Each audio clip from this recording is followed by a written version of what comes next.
Hey guys, welcome back to another decluttering video. Today we are going to just get that tip of the iceberg for kitchen, pantry, food storage-y kind of stuff.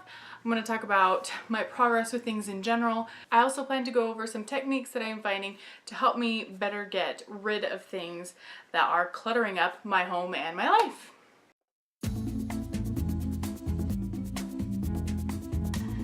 So this is just a few things. Most of this is actually pulled from my office slash craft space.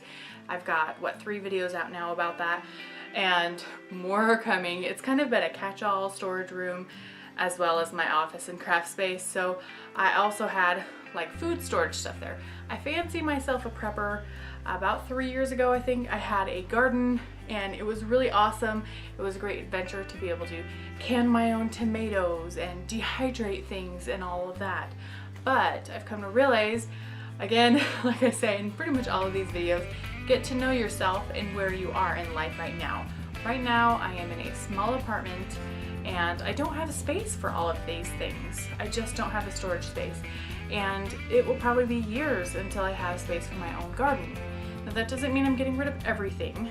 I do still have like a steam canner I'm keeping and one other thing that's helpful for canning because I might like go to the farmer's market, buy a bunch. I just decided that those were good enough quality and worth keeping.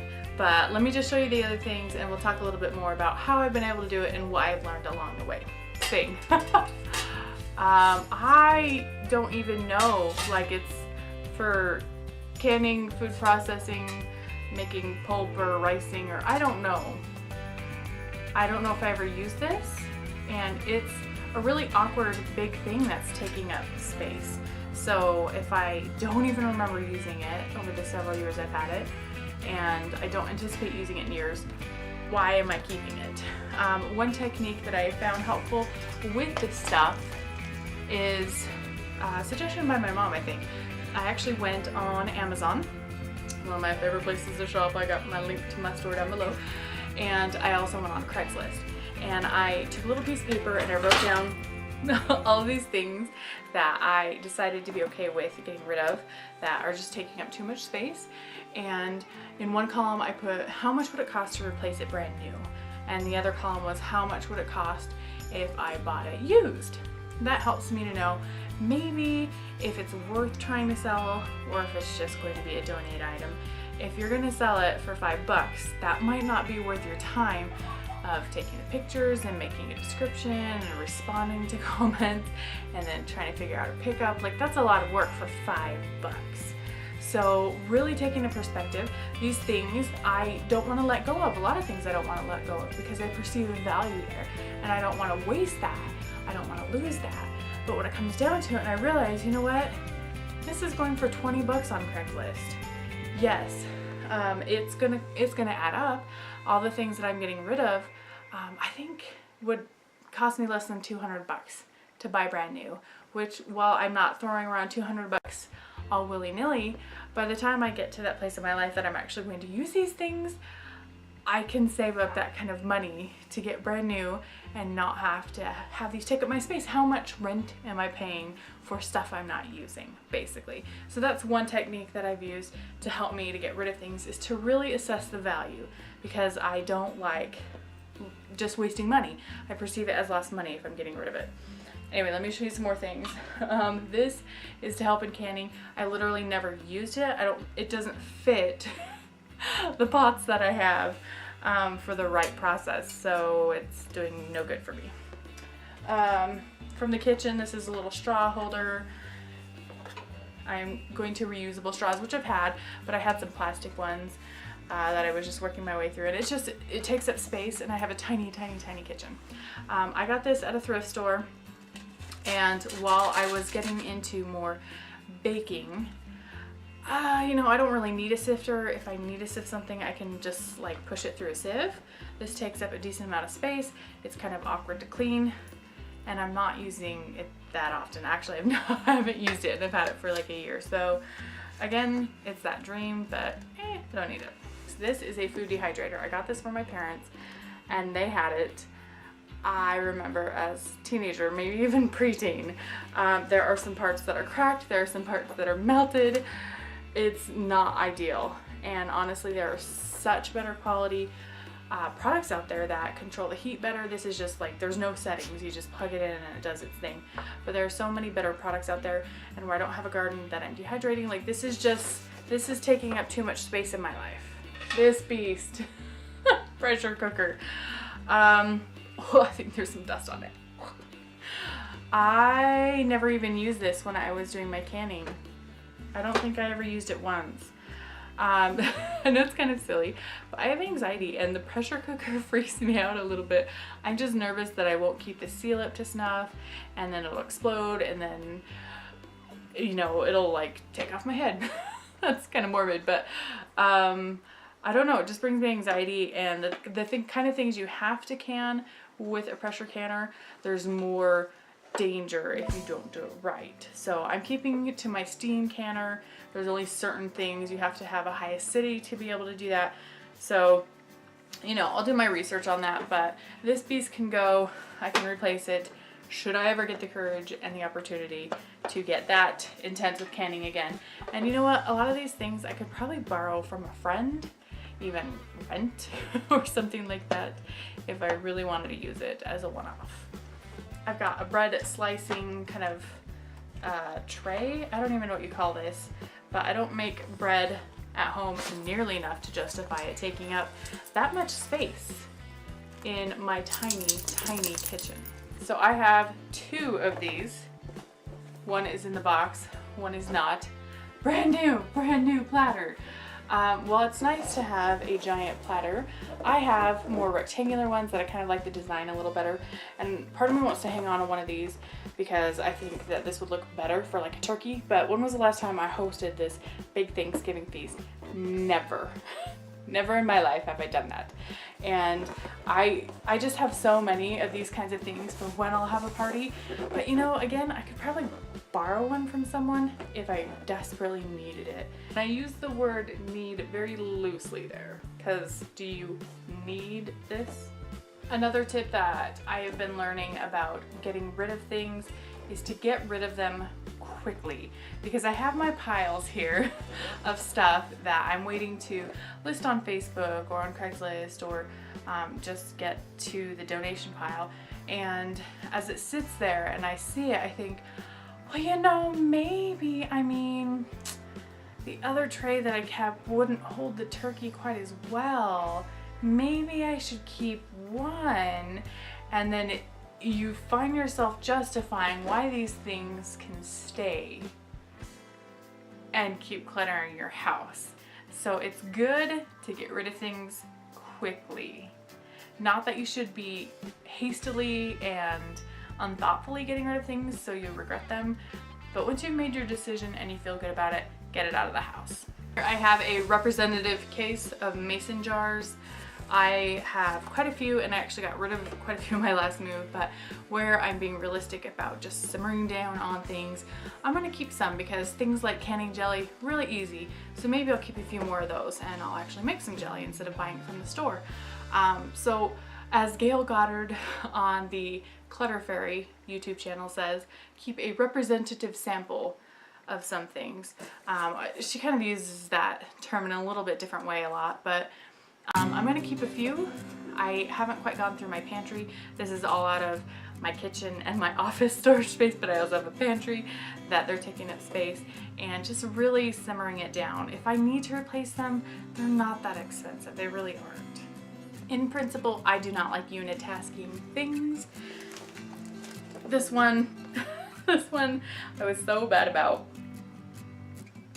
This one is a steamer juicer, which I was so excited to buy from a friend and have not used ever. And I've had it for a few years and moved with it at least twice. So I was so excited about this because I did borrow one from someone once. Notice that I borrowed. It's possible to do because I lived somewhere where the landlord had a bunch of Concord grapes and they weren't going to use them, and I thought, I'm gonna juice those suckers. And they were so good. I loved it. It was fun to can, but the thing is, I don't have Concord grapes. and who knows when I will. Why is this taking up space in my home? The last thing here, bread maker. I was really gung-ho and excited about making my own bread. I have actually a lot of rye flour, which I need to remember that tangent, but I wanted to get rid of it, make my own bread. The thing is, I have a tiny kitchen and this takes up so much counter space, and it, you know, it has like a weird hole in the middle that doesn't make for very good like sandwich bread, and I don't know if this one works that great. I think it's because I'm improvising a little too much on the recipes, but they're turning out kind of flat, so I just feel like I can use my stand mixer, and if I'm actually going to take the time to make bread, to do it properly. So one thing that you're not going to see is my decluttering of, I say my pantry, but kind of my cupboards, pantry. I've been working really hard on doing meal planning lately, and especially focusing on using up some things that I have excess of. Actually, let me insert a couple of pictures here. Those are 14 cans of food storage that I am getting rid of, and that's a lot. I actually am keeping several for myself, but one person only needs so much. Even if you're trying to be prepared for emergencies, you only need so much. Especially if you're not well established, like you don't own a home and you know you're probably gonna move. Like, that's a lot of stuff to deal with. But also in my pantry, I have all these miscellaneous ingredients, and part of it is because of my cooking channel, and I did some gluten-free recipes, and so I had like buckwheat flour and this miscellaneous gluten-free flour, and I tried to do some like vegan recipes, so I had some figs and different kinds of nuts and this kind of stuff, and it's just sitting in my cupboard. Now, it was kind of entertaining probably. I felt like a little bit of like a drug dealer sampling when I'm like, let's open up this container. Is this cornstarch? Is this powdered sugar? Okay, it's powdered sugar. Good to know. It's been shoved away in my cupboard for who knows how long, not being used. But the nuts, I also had to do a little sampling, make sure they didn't go rancid, and I made a frankenbread. I just found a recipe and adapted it and threw it all together. Some of that bread was pretty good, some was garbage. But you know what, I tried, and I don't like waste, and I'm going to feed it to my friend's chickens. So it's kind of a win-win there. I tried. So I'm decluttering, I'm building my menus around that miscellaneous box of pasta mix that I just never think to use, and those little bit of noodles that are just taking up space and I wouldn't normally use them a lot, that kind of stuff. If you have stayed to the end, I appreciate that. My last tip is actually kind of like the one where I talked about getting rid of stuff quickly, is how you get rid of it. And I have heard this multiple times, is that yes, it's nice to get some value out of things. It's nice to be able to throw these on Craigslist, make a few bucks. It's nice to be able to share with people that you know. But the thing is, I'm putting these things on Facebook on an album for my friends and family and people from church to come claim. And some people are great at following through, and some people were naturally going to meet up anyway, so I don't mind bringing them to the next time I'm going to see them. But I have had a couple of people claim things, and we have multiple scheduled meetups, and eventually I'm bringing them to them, or they're sitting outside my door for days because they were supposed to pick them up. And it's just a lot of work to get rid of something for free. If you're going to offer to give things away to people, just be firm on it. Just say, you know what, here's your slot. If you're not going to get it, I'm sorry, but it has to be donated. I'm going to the donation spot that night, and that's it. And I think I just need to be more firm about that, because I don't have the time to waste on that, and you probably don't either. So as much as people's intentions are good and you want to be able to, you know, do a solid for someone else, they have to be able to respect that. So keep that in mind. Yard sales are a hassle. Listing things on Craigslist can be a hassle. Offering to friends and having them come pick it up is a hassle. You have to balance things. How much is your time worth? If you found those tips helpful and you enjoyed my anti-haul, my getting rid of list O stuff, make sure to subscribe. I have got many more videos coming. This from the Pack Rat Clutterbug Supreme, and I hope you guys have a wonderful day. Give this a thumbs up and comment down below what in your kitchen or pantry should you probably get rid of right now. Maybe go take a peek and come comment back. And hope you have a wonderful day, and we'll see you next time here on Jen's Lemonade Life. Bye.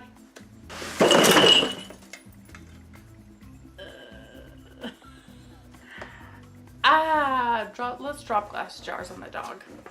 After midnight. Yay!